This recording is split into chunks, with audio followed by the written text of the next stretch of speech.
There is a part of you who feels abandoned. You feel that कुछ missing है life में. Something is missing. There is this void. क्या है वो void? क्यों है वो void? You have this constant fear of abandonment. Maybe ये realize कर लिया होगा, maybe नहीं किया होगा, but there is this fear of abandonment कि सब मुझे छोड़ के चले जाएंगे. ये fear कहाँ से आया? क्यों आया? Of course इसका आंसर inner child healing है. You have to go back to your childhood and वहाँ से you have to check कि what went wrong. But सबसे पहले खुद से एक question पूछने की बहुत ज़्यादा need है, and that is, when did you abandon you? Let it sink in. When did you abandon you? हमें लग रहा है कि कोई आएगा, हमें सेव करेगा एंड हमारी लाइफ चेंज हो जाएगी. कोई नहीं आ रहा, कोई आके हमें सेव नहीं कर रहा.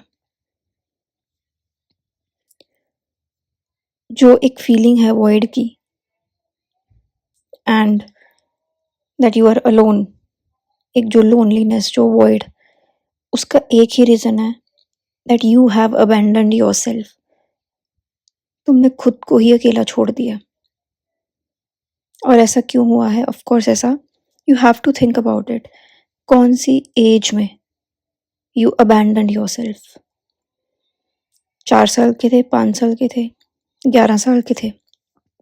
What was that age? When we were young, जब हम छोटे थे, तब हमें लगता था कि हमारे पेरेंट्स हमारे भगवान हैं एंड उतनी ही दुनिया हमें पता थी. तब जो हमारा क्लासरूम था वही सबसे बड़ा एक सोशल सेटिंग थी हमारी.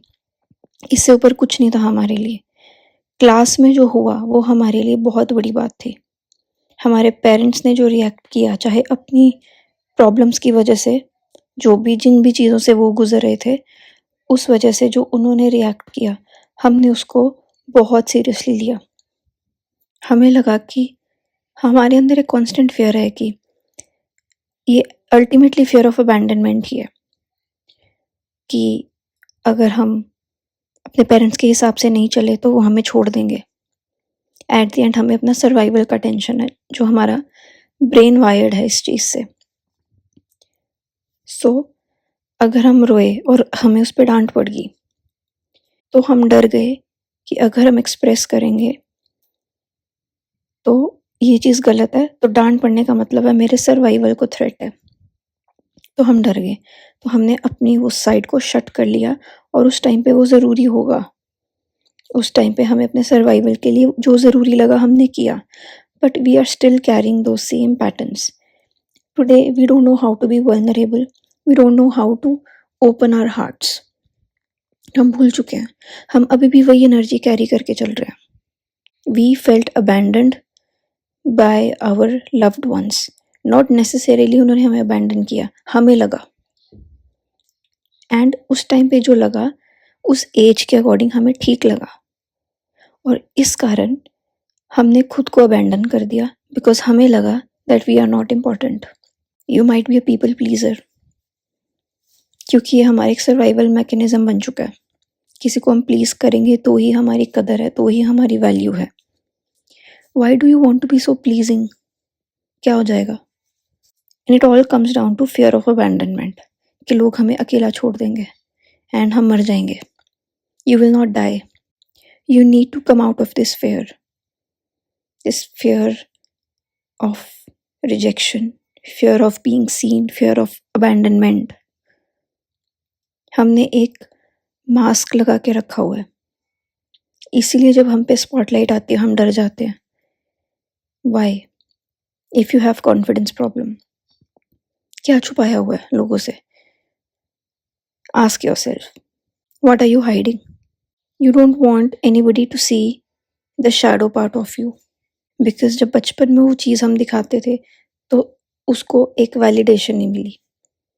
ये सबके साथ नहीं होता, but if you are listening till here then you are one of those. उस टाइम पे सर्वाइवल के लिए हमें बेस्ट लगा कि हम अपने इमोशंस को सप्रेस कर लें, but we don't need it, we don't need to do it any more. अब हमारा सर्वाइवल हमारे पेरेंट्स पे नहीं डिपेंडेंट है, we can take care of ourselves now, just know this.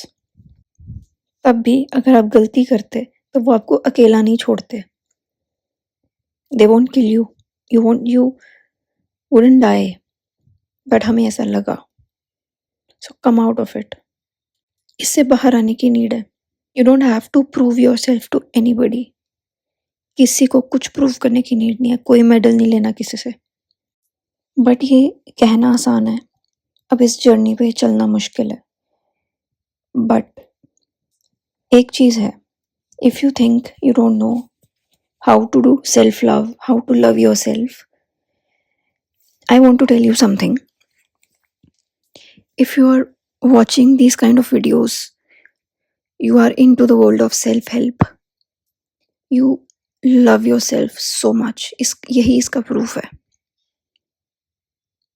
You are trying to provide yourself a great life. That's why you're looking for help. ज़रूरी नहीं है कि self love is all about skin care और wearing makeup. Of course, जो चीज़ें आपको अच्छी लगती हैं वो करो. But this is also self love. So you have to understand तुम्हारे दुख क्या हैं जो दिल में है. Start with picking the major pains in your life or the recent pains. And यहाँ पे बहुत लोग फंस जाते हैं. You don't have to release it, you have to feel it.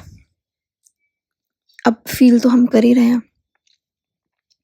No, you are not actually experiencing the pain, you are not actually feeling the pain. Whatever your issue is, चाहे वो बचपन का है, चाहे वो पिछले वीक का है, उस प्रॉब्लम को सोचो और उसकी पेन को पूरा फील करो. फॉर एग्जाम्पल, किसी ने कोई तुम पे ब्लेम लगा दिया बिना बात के, राइट? तो of course you are sad कि वो ऐसे कैसे कर सकता है या कर सकती है, ठीक है? But now sit with your self, दोबारा उस फीलिंग को सोचो एंड फील व्हाट एग्जैक्टली जो तुम फील कर रहे हो, एग्जैक्टली उस चीज़ को फील करो. What are you feeling? You are feeling humiliated, you are feeling that तुम हार गए, कि तुम जवाब नहीं दे पाए, you are feeling less, you are feeling insignificant. जो तुम एग्जैक्टली फील कर रहे हो उसको फील करो. तुम उसको दबा रहे हो, तुम उसको इग्नोर कर रहे हो, एंड उसको सरफेस पे आने दो, क्योंकि वो भी तुम्हारे ही इमोशंस हैं. इट्स लाइक अच्छे इमोशंस को तुमने जगह दी हुई है और जो तुम्हारे सैड इमोशंस हैं उनको तुमने कैद करके रखा हुआ है. तो give those emotions seat at the table, वो भी तुम्हारे ही बच्चे हैं.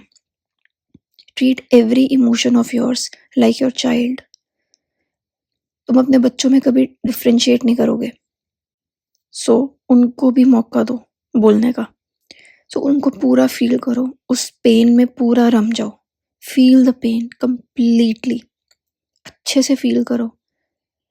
एंड आफ्टर सम टाइम तुम खुद देखोगे उस पेन का इमोशनल चार्ज कम हो गया, उसकी वो पावर ख़त्म होनी शुरू हो गई है, वो डिज़ोल्व होना शुरू हो गया. इसलिए हम बोलते हैं कि फील करना बहुत ज़रूरी है, क्योंकि उससे डिज़ोल्व हो जाती है pains, and then your body will feel light. Start doing this. Start with a small problem, with some small issue. And हर प्रॉब्लम इसीलिए लाइफ में दुख दे रही है बिकॉज तुम उसको फील ही नहीं कर रहे हो एग्जैक्टली. वो तुम्हें फील क्या कराना चाह रही है. एंड अगर तुम ये कर लो तो इसका ये भी मतलब है कि तुमने अपने कर्म भुगत लिए हैं. तो ये एक शॉर्टकट है कर्मों को भोगने का, and it gets dissolved. I will be talking about this more. But जो तुमने खुद को छोड़ दिया, दोबारा खुद को अपनाने की नीड है. सेल्फ लव असल में क्या है? जब तुम अपने सारे एस्पेक्ट्स को एक्सेप्ट करते हो, उसको जगह देते हो। Give every aspect of you, give every emotion of you a seat at the table. That is self love. तुम सिर्फ अच्छी अच्छी चीज़ें करके सेल्फ लव नहीं कर सकते हो। You have to accept everything about you. You have to see का मतलब एक्सेप्टेंस ही है। एक्नॉलेज करो, at least start acknowledging everything without judging it. अगर तुम्हें ह्यूमिलेटेड फील हुआ तो हुआ, अपने माइंड को साइड पे रखो, उसको बोलने दो, अपने दिल को बोलने दो। चाहे लॉजिकली तुम्हें पता है ये स्टूपिड बात है, कोई और बात भी अगर हो, लॉजिक को साइड पे रखो और उस टाइम पे तुम फील करो जो फील हुआ। चाहे किसी ने कुछ मजाक किया और तुमने ओवर रिएक्ट कर दिया और लॉजिकली तुम्हें पता है कि मैंने ओवर रिएक्ट कर दिया, ठीक है, बिल्कुल ठीक बात है। उसके बावजूद इस लॉजिक को साइड में रखे फील करो कि मुझे बुरा लगा, मेरा दिल दुखा, मुझे डिसरिस्पेक्टेड फील हुआ। जो भी तुम्हें फील हुआ उसको आने दो ऊपर और उसको पूरा उस पेन को एक्सपीरियंस करो, क्योंकि वो भी तुम्हारा बच्चा है। एंड देन उसकी पावर धीरे धीरे अपने आप कम होगी। दिस इज एक मैजिक से कम नहीं है। Okay, you have to accept every part of you. और इसी का मतलब है खुद को एक्सेप्ट करना। जो तुमने खुद को अबैंडन कर दिया, छोड़ दिया, अकेला छोड़ दिया, यू कांट एक्सेप्ट कि दुनिया तुम्हें अपनाए अगर तुम खुद ही खुद को नहीं अपना रहे हो। और खुद को अपनाने का मतलब ये नहीं है कि सिर्फ अच्छी चीज़ें अपना रहे हो। सब में सब कुछ है, हर इंसान में भगवान भी और शैतान भी है। तुम अगर अपने अंदर के शैतान को नहीं अपना रहे हो तो कोई तुम्हें नहीं अपनाएगा। इफ़ यू वांट कि सारे मुझे जैसी मैं हूँ, जैसा मैं हूँ वैसे अपनाएं, पर तुम खुद को ही नहीं अपना रहे हो, खुद आंखें बंद की हुई हैं अपनी कुछ साइड से, कोई तुम्हें नहीं अपनाएगा। सो लोगों को बर्डन करना बंद करो। You have abandoned yourself and it's understandable. जो तुम्हारे साथ हुआ उसके कारण तुमने खुद को छोड़ दिया, इट्स ओके। तुम्हारे कर्म थे, ये होना ही था। पर अब तो हम समझ सकते हैं। तो इसका यही तरीका है, अपने दुखों के पीछे जो दुख है ना, जिसको तुम अवॉइड कर रहे हो, उसको समझो कि ये चीज़ तुम्हारे साथ हुई, उसने तुम्हें फील क्या कराई। फीलिंग पे फोकस करो। Feel it to heal it. अपनी फीलिंग पे फोकस करो और उस फीलिंग को पूरा एम्ब्रेस करो। हो सकता है तुमने कभी जेलस फील किया हो सकता है, और तुम एक्सेप्ट नहीं करना चाह रहे। हो सकता है तुमने घमंडी फील किया हो, वो भी कर्म ही है। अगर तुम्हें खुशियाँ भी चाहिए, खुशियाँ अपनाने के लिए भी तुम्हें एक अच्छा एटीट्यूड होना चाहिए। अगर डीप डाउन तुम्हें पता है कि तुम घमंडी हो जाते हो, 4 दिन तुम्हारे अच्छे के आगे तुम घमंडी हो जाते हो, तुमने उसको भी एक्सपीरियंस करना है, उसको भी एम्ब्रेस करो, उसका भी चार्ज कम होगा और तुम एक अच्छे तरीके से खुशियों को भी अपना पाओगे। So start with your major pains first. बैठो खुद के साथ बैठना। अगर तुम खुद के साथ आज बैठ रहे हो, ये सबसे बड़ा स्टेप है सेल्फ लव का, because you are ready to see all of you. And इसमें पेशेंस चाहिए, कई बार नहीं समझ आता, इट्स ओके। खुद के साथ पेशेंस चाहिए। याद करो जो दुख है, कोई एक चीज़ पकड़ो। अब उस दुख के पीछे क्या फीलिंग है जो तुम इग्नोर कर रहे हो और तुम कर रहे हो। दैट्स वाई तुम्हें वो चीज़ भूल नहीं रही है, क्योंकि जब तुम उस चीज़ को, एक दुख के पीछे जो फीलिंग को पूरा एम्ब्रेस कर लेते हो, पूरा जी लेते हो, उस दुख में दुख खुद ही पेन बन जाते हो, फिर उसका इमोशनल चार्ज कम होता है, फिर तुम उस चीज़ को ज़्यादा सोचते भी नहीं हो, बिकॉज तुमने अपना कर्म भोग लिया। So stop abandoning yourself. दुनिया ने तुम्हें अबैंडन किया, उनकी मजबूरी भी रही होगी या हमारी मिसअंडरस्टैंडिंग भी रही होगी, दोनों केसेस रहे होंगे, both. But now accept, acknowledge, and see all of you. And love, give immense love to all of you.